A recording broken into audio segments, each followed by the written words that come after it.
Chris Hensley is a registered representative of Cambridge Investment Research, Inc., a broker-dealer member of FINRA SIPC, investment advisor representative of Cambridge Investment Research Advisors, Inc., a registered investment advisor. Cambridge and Houston First Financial Group are not affiliated.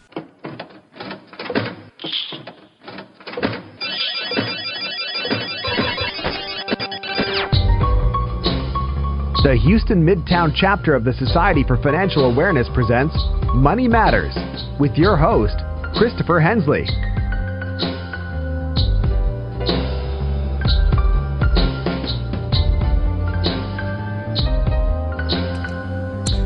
Good morning, everybody. You're listening to Money Matters on KPFT Houston. The time is now 11 a.m. Got a great show lined up for you today. Two fundamentally different philosophies for retirement income planning, which I call probability-based and safety-first, diverge on the critical issue of where a retirement plan is best served.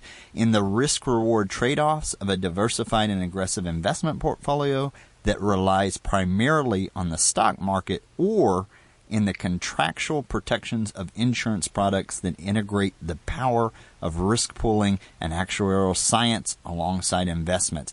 Today, we will have Wade Pfau. He is a returning guest. I want to say this is maybe the third or fourth time that he's been on the show.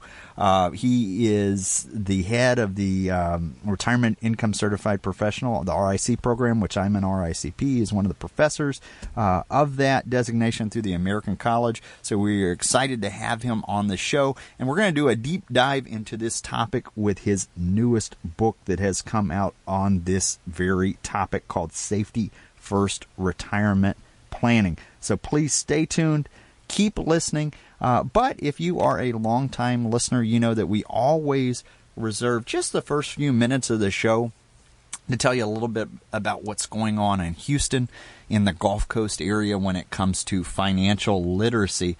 So we are still we're in the fourth quarter now of 2019, but you're going to hear me talking about Houston Money Week 2020.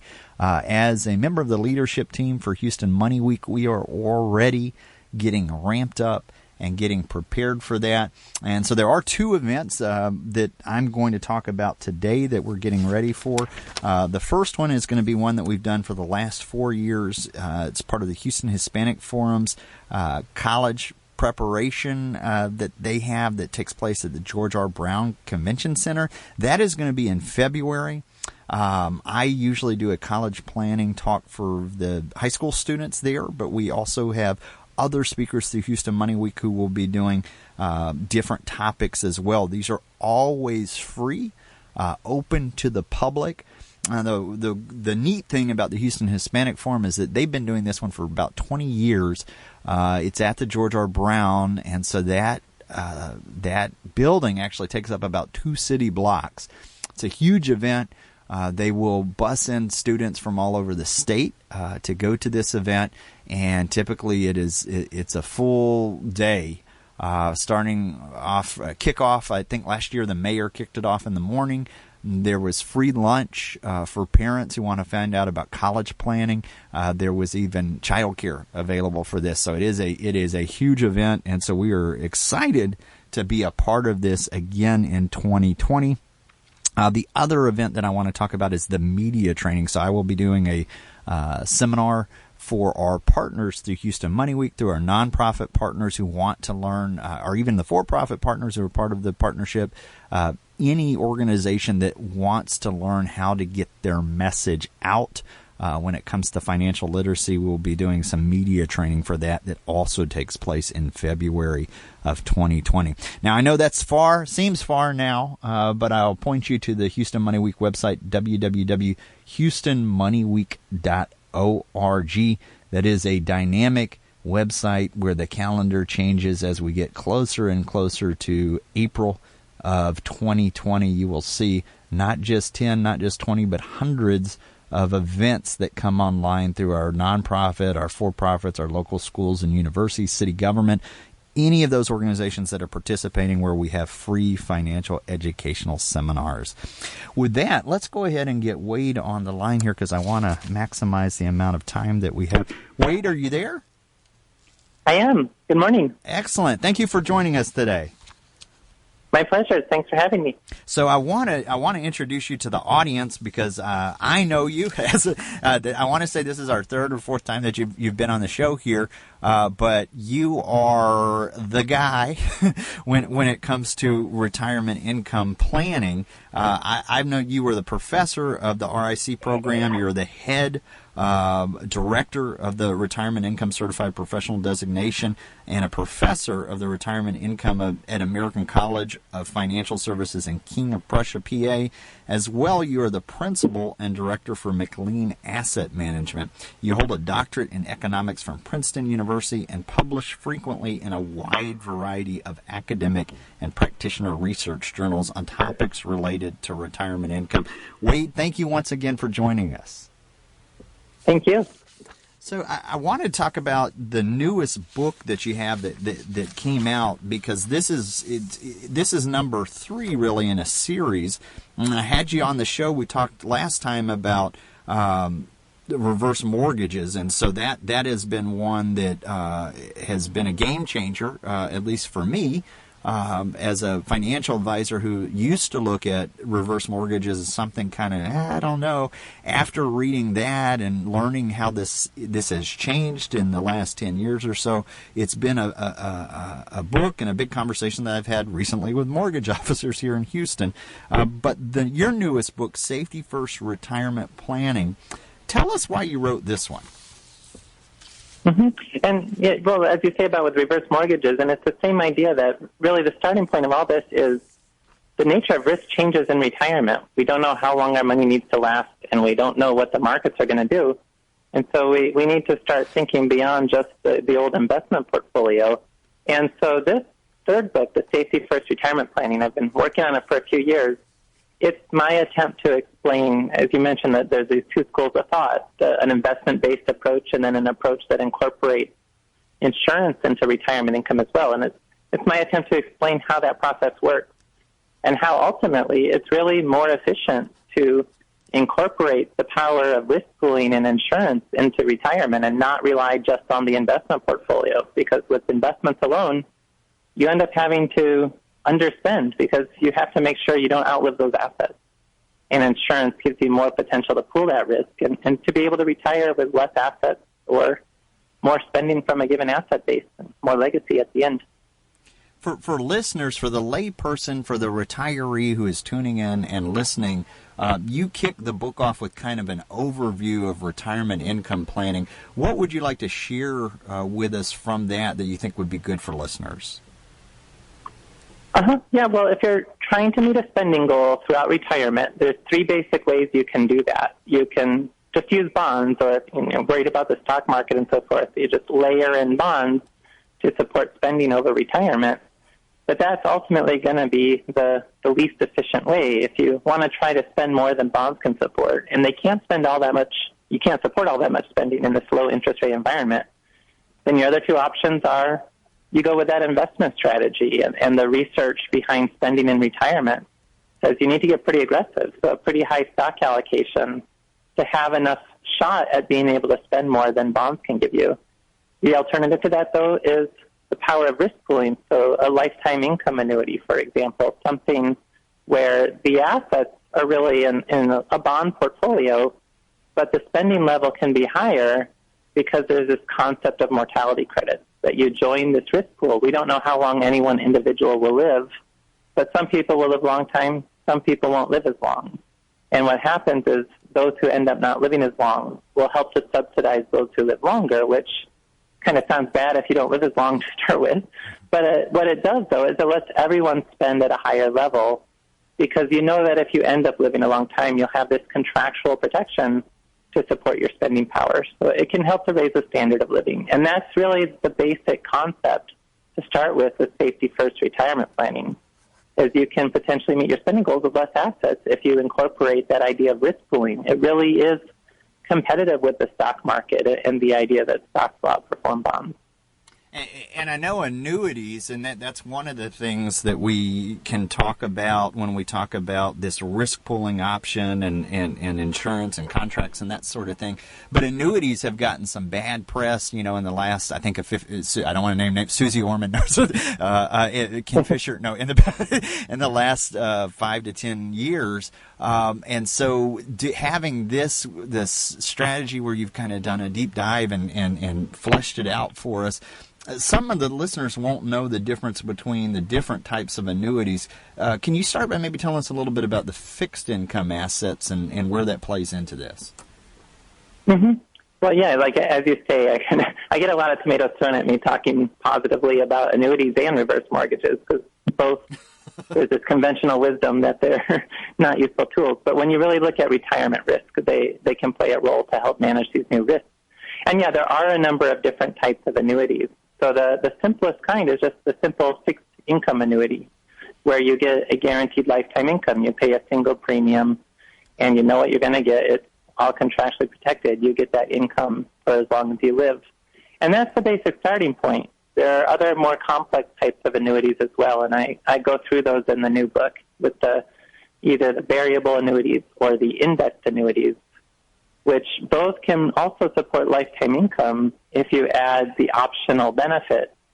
But they can also give you some upside potential, and you don't give up liquidity like you do with the simple income annuity, because technically you haven't annuitized the assets. You still have control over them. You can get them back. But if you leave them there and you add that guaranteed living withdrawal benefit, you can still get a guaranteed income for life in much the same way. It may be a little bit less for the guaranteed level than a simple income annuity, but you still have that lifetime income and you still have some upside potential and liquidity. And that's really the basic difference between them all. Now, things could get more complex in terms of the mechanics of how they work and so forth. So that's a lot for somebody listening when you hear annuity. We talked about the variable annuity, the index annuity, but you mentioned liquidity, and some of this, the downside is that you're giving up on some of those income-producing annuities. You're giving up some of the liquidity, and that's when you mentioned some of these other ones that have different options. So you can there's different choices and for what you're trying to accomplish. You also go into stocks and diversified investment portfolios. How does that play into this? Well, stocks are very important, and so when I named those tools the probability-based and safety first, really a better way to describe them is probability-based is investments only, that you think the stock market's going to do fine, and so you're willing to plan your whole retirement around the investment portfolio and taking distributions and getting good stock returns over time. Safety first also includes a very important role for stocks. It's really more of integrating insurance and investments. And the basic idea is that the same bonds are not all that efficient for funding a retirement goal. So what you can do is you fund any gaps after Social Security, which is an annuity, and any traditional company pensions, which are also an annuity.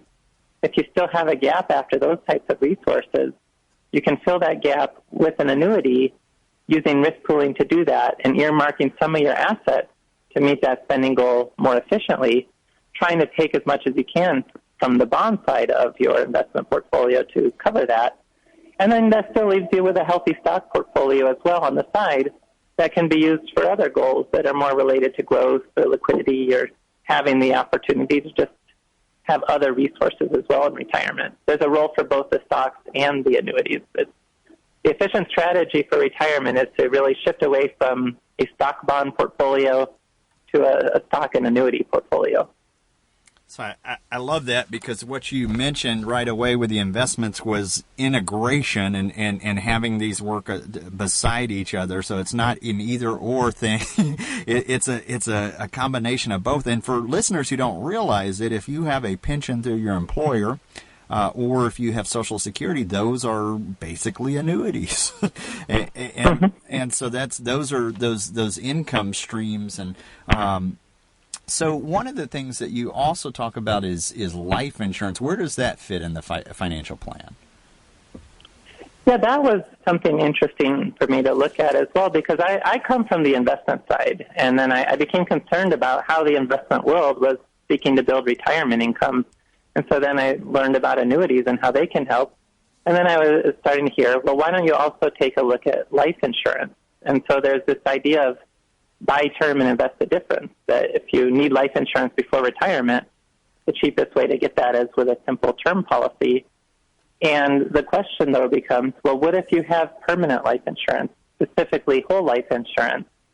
The premiums will be higher, but then you have the life insurance that carries throughout your lifetime past those working years and into retirement. And can you use that in different ways to help build retirement strategies? And the answer I find for that as well is, yeah, it tends to be yes. It can be a more efficient way to meet a legacy goal.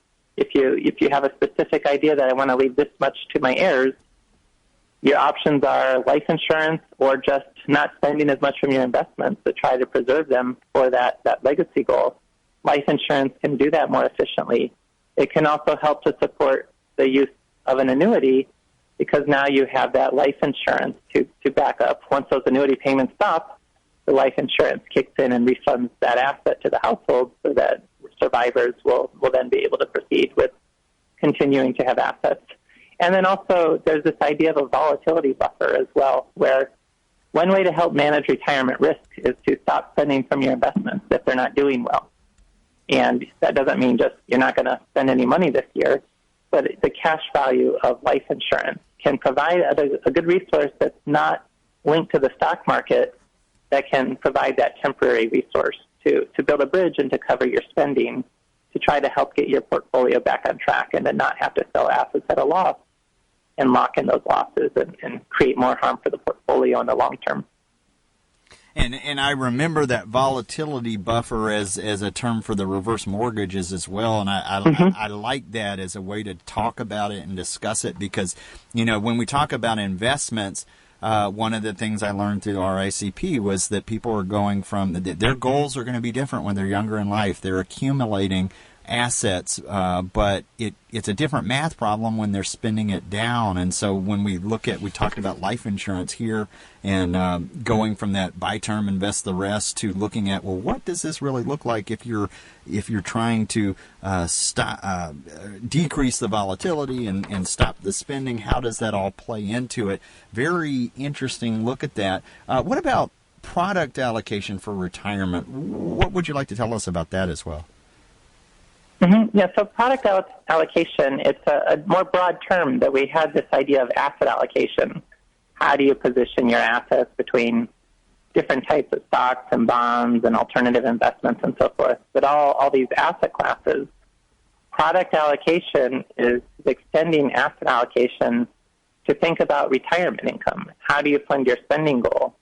And it's moving from just the asset allocation of trying to use stocks and bonds and alternative investments and all that sort of thing in the investment portfolio, to also including a role for annuities with lifetime income that can provide that risk pooling, as well as the life insurance that can help to provide that risk pooling. So it's a broader range of options to look at to help build that strategy to fund the new goal. The pre-retirement investment goal is more along the lines of let's grow our wealth, but the post-retirement goal is let's sustain our spending for as long as we live. And so we go beyond just the asset allocation to think about the best way to do that. So this is everything that we talked about today. The people are like, what if I die tomorrow? Well, what if you live for a very long time? That's what we're solving with these different books here. So I want to kind of go back a little bit, because last time we talked about reverse mortgages, and I'd like to talk a little bit about that now. For the listener who's thinking about these buffer assets, but they don't have, maybe they don't have life insurance, or maybe they don't have an income annuity. How can a reverse mortgage work into that? Mm-hmm. Well, so at the end of the day, I'm only aware of 3 buffer assets. The original one was a big pile of cash sitting outside of your portfolio, but that creates a lot of drag on your returns and so forth. So it's the reverse mortgage line of credit is an option. and the cash value of a whole life insurance policy. And that's really the comprehensive list of buffer assets. And it's the same concept with the reverse mortgage. The idea is, yes, there's an upfront cost to set it up, but then you've created this line of credit that will then begin to grow, and the odds are much in your favor that by setting it up sooner rather than waiting, it will grow to have more value for you than if you wait to set it up.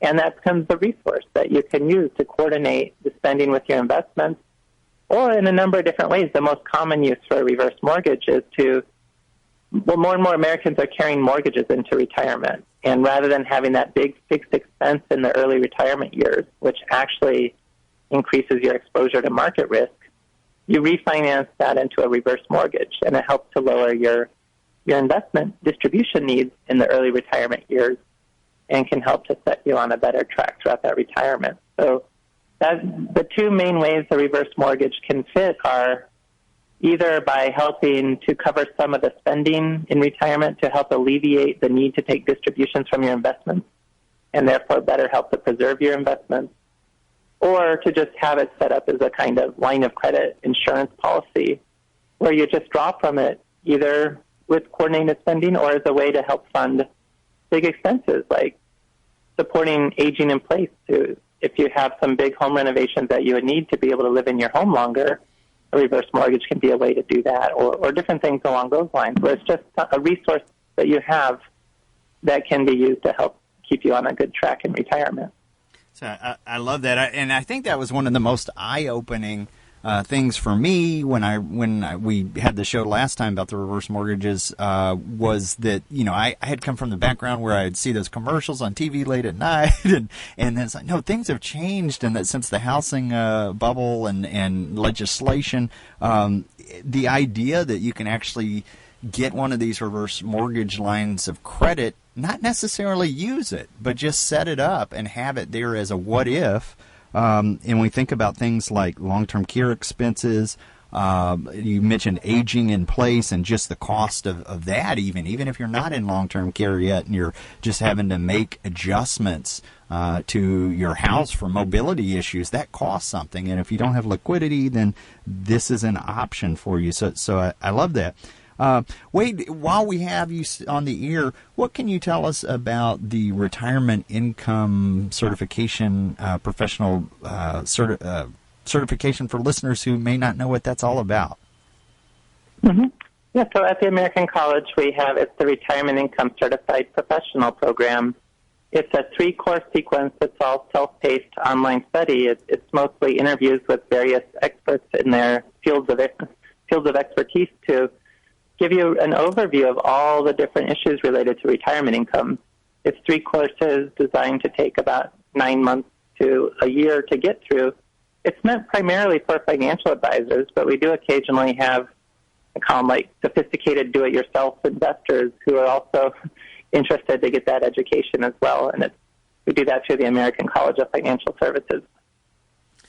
When it comes to the first book that you wrote, How Much Can I Spend in Retirement, you mentioned a little bit about Social Security. Is there anything you'd like to kind of dovetail into this conversation about Social Security when it comes to retirement planning?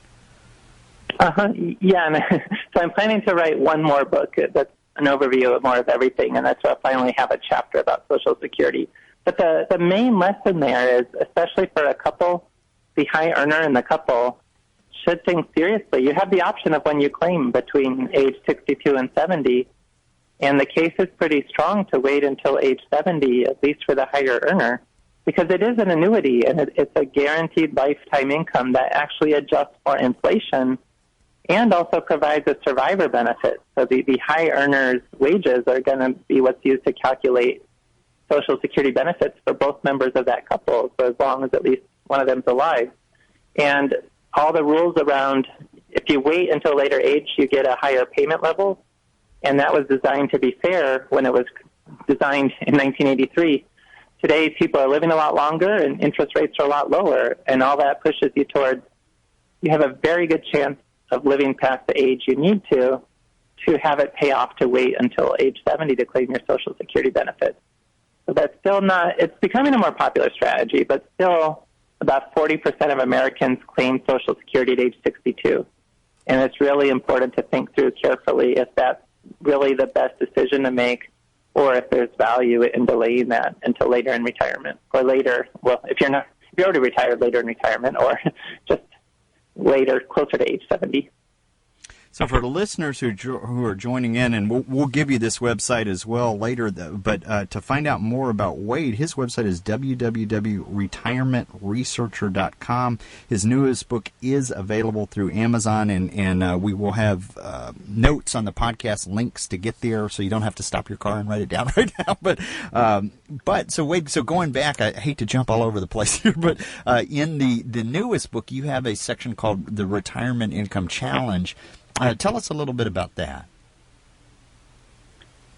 So the Retirement Income Challenge is how do you position your assets to best meet your financial goals in retirement, and to manage the risk confronting those goals.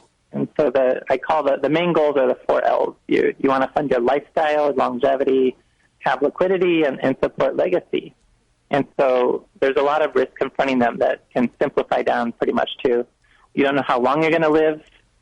You don't know what types of surprises will happen that require you to spend more than you were planning, and you don't know what kind of market returns you're going to experience.